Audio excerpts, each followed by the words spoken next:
Irmãos e irmãs, poderíamos dar como título essa conversa do padre, uma comunidade transformada pelo amor. O amor transforma a comunidade. Hoje nós estamos com Jesus no chamado discurso da planície. Outro dia ele estava na montanha falando, ensinando, agora desceu. E nesse discurso da planície, nós vemos as consequências das bem-aventuranças. Veja, o ser humano que acreditou, o homem, a mulher que acreditaram no anúncio que Deus fez em Jesus, o anúncio de salvação, de graça, de perdão, o anúncio da vida nova, espontaneamente esse homem, essa mulher se perguntam: o que devo fazer agora? Como eu devo viver? Deveria ser a pergunta da gente quando vem à missa, todo domingo depois que escuta a palavra, se perguntar: e agora? O que eu devo fazer? Diante dessa palavra que o Senhor me dirigiu, diante dessa proposta de amor salvador que o Senhor me fez, como devo agir? O que devo fazer? Como viver? A resposta, irmãos, não é difícil, pelo menos dizê-la, né? Não é difícil. A resposta está consignada em todo o Evangelho, claro, mas numa música do Padre Zezinho bastante conhecida. A resposta é amar como Jesus amou. Diante do Evangelho, que é uma proposta de vida, quando a gente se pergunta, e agora o que devo fazer?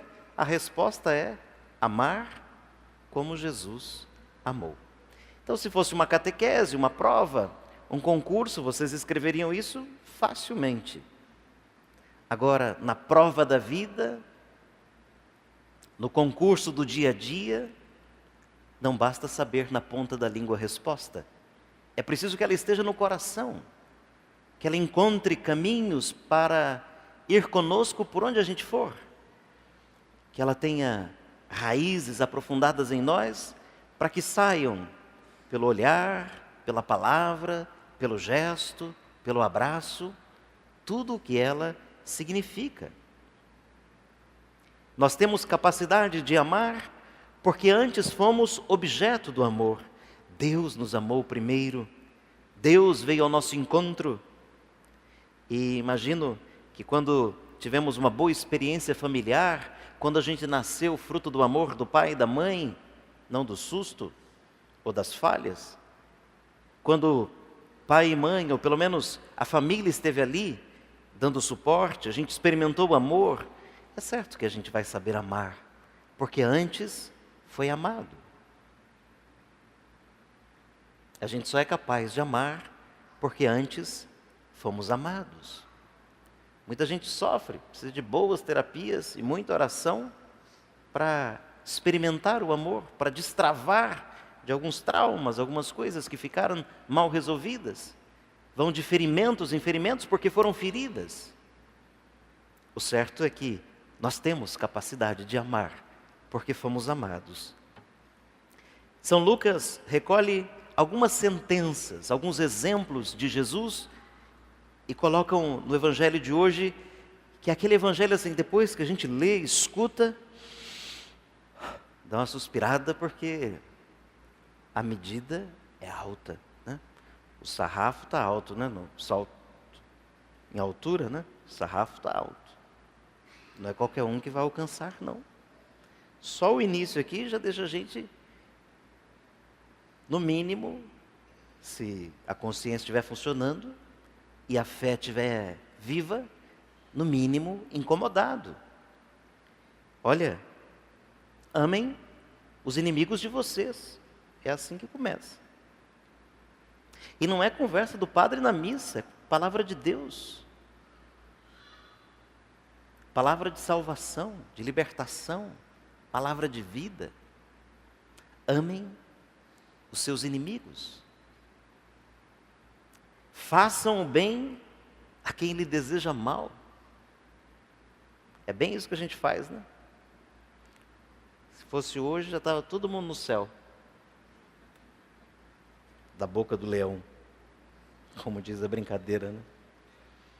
Claro que estou fazendo uma caricatura. Acredito que muita gente se esforça por viver o Evangelho. O certo é que a palavra de Jesus, as expressões de Jesus, nos assustam pela sua radicalidade e exigência. E aqui, a palavra não está formando ninguém em juízo do outro. Está apenas propondo que a gente se veja diante dela. Como aceitamos Jesus e a sua palavra? Como aceitamos Jesus e a radicalidade do seu chamamento? Tudo o que Jesus diz neste discurso não constitui uma regulamentação completa para a vida dos discípulos. Não pretende ser um código de conduta. Tem mais sintomas. E esses exemplos bíblicos nos mostram os sinais do reino de Deus presentes no mundo. O homem natural, conforme ouvimos na segunda leitura da carta de São Paulo, primeira aos Coríntios. O homem natural, ele é movido por uma dinâmica de pecado e de morte, de egoísmo, de fechamento sobre si. Enquanto o homem espiritual, o ser humano espiritual, tem uma dinâmica de amor, de abertura ao outro, de vida, de ressurreição. É como aquela historieta dos dois lobos que habitam a gente, né? Tem uma historieta por aí que dentro de nós moram dois lobos, um feroz e um mansinho. Podíamos parafrasear essa história e dizer que dentro de nós habita dois, no singular, dois Adão. O velho Adão, cuja dinâmica de vida é egoísta, é pecadora e causa morte, e o outro Adão que também nos habita é o novo Adão, exemplificado em Cristo, o homem aberto ao amor, numa dinâmica de abertura ao outro, de respeito ao outro, de paz, de generosidade, de perdão, de vida, de ressurreição. Somos chamados, irmãos e irmãs, a refletir esse homem espiritual. Jesus supera a lei do talião. A lei do talião estava lá no Antigo Testamento e era um progresso moral na época. Dizia o seguinte: olho por olho, dente por dente é justo. Mas Jesus supera essa lei. Não vale o bateu, levou. Bateu, não levará. Se alguém lhe bate numa face, ofereça outra. Repito, hoje é para a gente respirar fundo, né?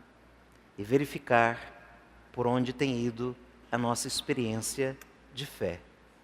Um exemplo bonito da palavra de Deus hoje está na primeira leitura do primeiro livro de Samuel. Bem grosso modo, é o seguinte: Saul, o rei, vai combater os filisteus. As famílias mandam os filhos para ajudar nos combates. Um dia desses, naquele tempo, um dia desses, vai um menino chamado Davi.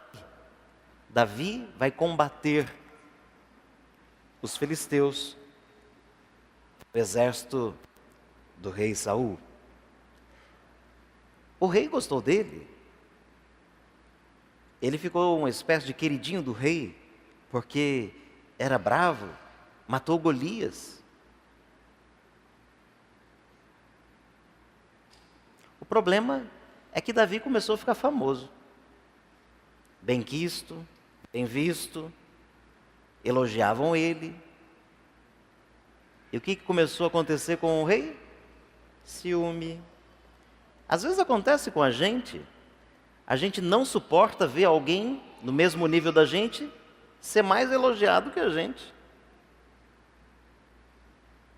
A gente não suporta que alguém do nosso nível, da nossa família, até que a gente acha assim que não é tão grande coisa. Tudo é uma caricatura, hein, gente? Nem é tão grande coisa, suba na vida e a gente fica no mesmo ponto. É como se fosse assim: já que eu não consigo, pelo menos eu não quero que os meus subam. Já que eu não consigo ser grande, eu rezo para os outros serem anão. É quase essa a ideia. Como eu não consigo ser bom, pelo menos que os que estão do meu lado sejam ruins também. Ele, portanto, chegou num ponto de desejar matar Davi. E o que aconteceu hoje? Na passagem bíblica, é que de noite, estava em guerra, de vez em quando tinha que arrumar um esconderijo. De noite, Saul com a sua tropa se esconde numa gruta. E quem já estava escondido lá? Davi. Abissai disse para Davi: Senhor, é agora, vamos matá-lo. Está fácil. Está aí. Que eles não tinham visto. Então, o outro era inimigo dele. Detalhe, ele não era inimigo do outro, mas o outro era inimigo dele. Mas ele não era inimigo do outro. Tem diferença.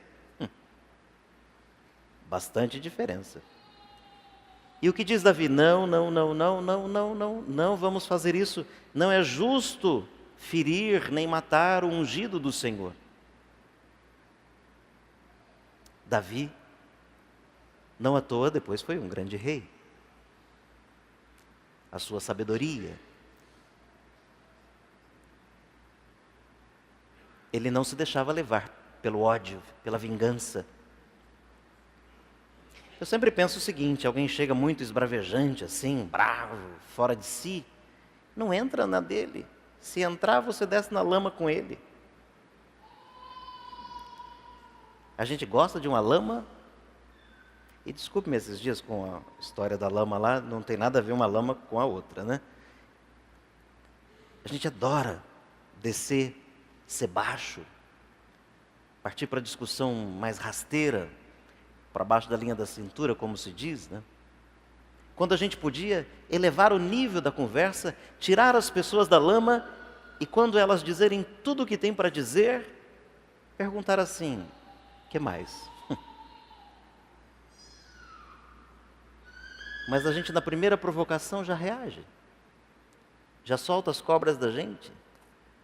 Parece que o tempo todo a gente está se vingando, alimentando vinganças, desejos maus, que quando alguém pisa no dedo errado do pé, já sai tudo de uma vez. Nós que cremos em Deus, em Jesus, deveríamos ter um comportamento menos vingativo. Não é natural que a gente não se vingue, eu acho que é natural que a gente se vingue. É natural que a gente se vingue. É natural que, quase num reflexo, né, a gente devolva o mal com o mal. Mas quem crê está sendo modelado por esse homem espiritual. E daí tem que fazer exercícios. Porque se a gente vier à igreja, ouvir a palavra, achar maravilhosa a palavra, e sair da igreja sem desejar e nem tentar viver o que aprendeu, o que ouviu, de nada vale, irmãos. Estaríamos enganando a nós mesmos. Não estou dizendo que a gente vai sair daqui santo e santa, mas a gente tem que sair daqui no mínimo com vontade de ser.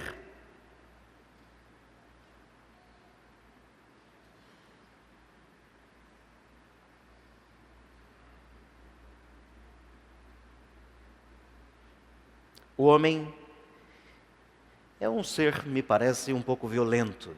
E por vezes, a gente hoje se escuda, né? Se esconde, se escora com as nossas violências, dizendo que fazemos isso porque há uma maldade, uma violência estrutural, há uma violência nos lugares, institucionalizada, e daí a gente não consegue fazer. Eu pergunto aqui, quem aqui é escravo? Quem aqui, se quiser agora, se levanta e sai da igreja? Tem alguém que pode? Eu posso. Deixo vocês aqui sozinhos. Sozinho não, né? Vocês vão ficar com vocês mesmo, bastante gente. Mas sem mim. Se vocês quiserem se levantar agora e sair, vocês podem, sim ou não? São livres. Não importa se o padre vai dizer, Não importa se o marido vai dizer, não importa se a vizinha vai dizer, o que importa é que você pode sair porque você é livre. Ou não? É. Mas é capaz que você passe o tempo todo querendo sair e por vergonha, por medo, medo do juízo do outro, medo da consciência de Deus, fique aí alimentando angústia, ódios. Aí depois você vai dizer, eu não saí porque iam falar de mim. Ou seja, é livre, mas se comporta como um escravo. Ao invés de viver a vida como deve, vai viver a vida como imagina que os outros desejam que você viva. Falso. Então, é claro que tem um monte de estrutura. São João Paulo II já falava do pecado estrutural, do pecado social. Existe. Mas vejam, se temos 10 pessoas aqui e tem 8 agindo com injustiça, por que eu vou ser a 9ª pessoa? Só se eu quiser. O problema é que às vezes a gente não quer pagar o preço da escolha. Ser bom, cercado de gente mal, é mais caro. É mais exigente. Mas essa é a meta. Essa é a meta. Não nos conformemos numa vida medíocre. Não nos conformemos com qualquer coisinha, porque não é isso que a gente se conforma na vida da gente. Se for para comprar roupa, a gente quer melhor. Se for para comprar o carro, o melhor do que a gente puder. Se for para ter uma casa, a melhor que puder. Porque a vida espiritual tem que ser uma caca. Sem oração não vai para frente. Sem reflexão não vai para frente. Sem empenho pessoal todo dia não vai para frente. Daí quando escuta isso, faz de conta que não é consigo. Amar os inimigos, fazer o bem a quem odeia você. Com a mesma medida que medir, o outro será medido. Olha, a pergunta, acho que estou até um pouco exaltado, a pergunta, vou eliminar o resto aqui, a pergunta que a gente pode levar para casa é a seguinte. Antes da pergunta eu vou fazer uma pergunta, né? Quem aqui alguma vez já pediu perdão a Deus? Levante a mão. Bom, só hoje na missa a gente já pediu perdão. Então, todos nós vivemos pedindo perdão. E pedimos perdão por quê? Por que a gente pede perdão? Porque a gente peca, erra. Aí a gente se arrepende e pede perdão. Então a pergunta seria a seguinte: será que nós, que pedimos perdão a Deus, poderíamos negar o perdão a quem nos pede? Essa é a pergunta para a gente levar para casa e verificar como é que a gente tem agido. Porque senão a gente pede só para a gente e quando nos pedem, nós não estamos dispostos a ouvir, não estamos dispostos a amar. Porque no fundo, não sabemos amar. E mais no fundo, a gente quer que a vida da gente seja uma caca mesmo que ela siga de qualquer jeito. Porque quem quer ser melhor, faz por onde? Em tudo, em tudo, em tudo. Agora, na igreja, na fé, o ser melhor não é fazer mais coisas. O ser melhor é amar mais. Amar mais. Ao ponto de amar os inimigos. De não se deixar levar pela violência da vingança. A medida é alta. A exigência é grande. Mas quem nos dá a força é muito maior. Não confiemos nas nossas forças, mas na força do Senhor que está conosco. É por causa dEle, em nome dEle e do amor dEle, que a gente pode arriscar a amar até os inimigos. Sem a graça dEle, nem tenta, você não vai conseguir. Louvado seja nosso Senhor Jesus Cristo.